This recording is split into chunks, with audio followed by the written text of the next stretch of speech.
Today, I want to welcome you. If you arrived here, it's not by accident. Maybe you're carrying a silent pain, or maybe you're just tired of pretending, of holding everything together, of being strong when no one sees the weight you carry. If that's the case, stay, breathe. This space was made for you. This is the story of Emily, but it could just as well be the story of many women who learned, sometimes through pain, that happiness is not a gift from life, but a decision of the soul. Emily had been through a lot. Not dramatic events that draw attention, but the kind of quiet storms that wear you down without anyone noticing. She had lost people, yes, but more than that, she had lost pieces of herself along the way. She once dreamed of singing, of writing, of seeing the world. But life, with its routines, urgencies, and responsibilities, slowly dimmed those dreams. She became reliable, helpful, and visible until one day, in a moment of rare stillness, she met a woman. An older woman, calm and warm, who lived alone in a house surrounded by flowers that bloomed even in the cold. Emily had gone there to deliver something, nothing extraordinary. But something in that woman made her pause. There was peace in her presence, not the absence of pain, but the presence of something deeper, a kind of acceptance that radiated through her eyes. They sat together for tea, and Emily, without realizing, began to open up. She spoke of her fatigue, of the days that felt like copies of the last, of how she had forgotten what it meant to feel joy without guilt. The woman listened, gently, without interrupting. Then, in a quiet voice, she said, "Happiness isn't a prize you win for doing everything right. It is a refuge you build inside you when the world forgets to take care of your heart." Emily looked at her, unsure. But how? When everything hurts, when everything seems so heavy, how do you find happiness again? The woman smiled, not with her lips, but with something much older in her, a smile that came from knowing. "I lost my husband young. My children live far away. I have faced loneliness that echoed through every corner of this house. And for years, I thought joy had died with the life I once had.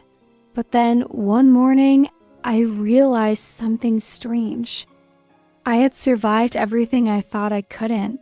And if I was still here, breathing, existing, maybe I owed myself more than endurance. Maybe I owed myself kindness." Emily felt something stir inside, a recognition, a memory of herself before all the silence.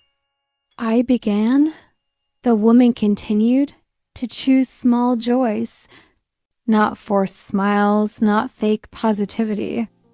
Just noticing the warm cup of tea in my hands, the way sunlight touched the curtains, the voice of a bird outside. And in those little things, I found fragments of myself again.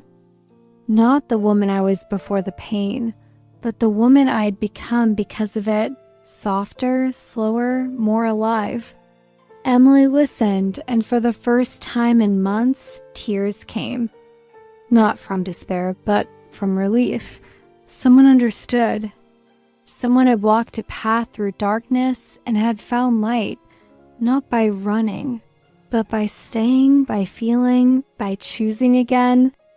"So," the woman whispered, "every morning I wake up and ask, what beauty can I find today, even if it's hidden?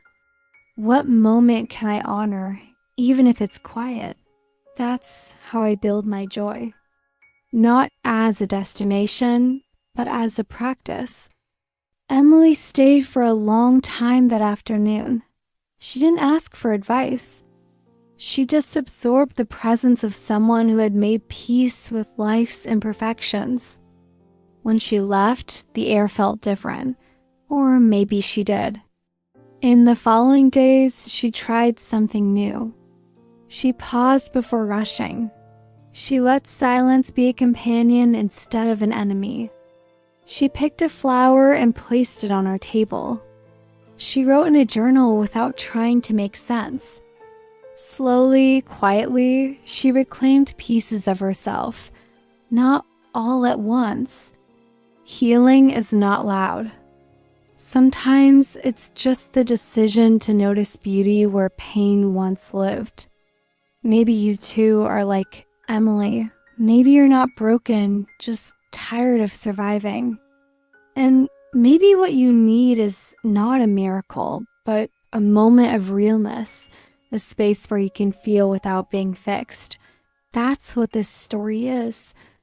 A mirror, a reminder, a gentle invitation to look within and ask, what if happiness I send to something I need to deserve, but something I can cultivate, softly, daily, for myself? If this story resonated with you, you are not alone. Here, your voice matters. Your journey matters. Share this video with someone who needs to remember that happiness isn't about being perfect. It asks about being present. And if you'd like to stay, leave a comment, a like, or subscribe to this space. This is my vessel of light, and here your existence never needed permission.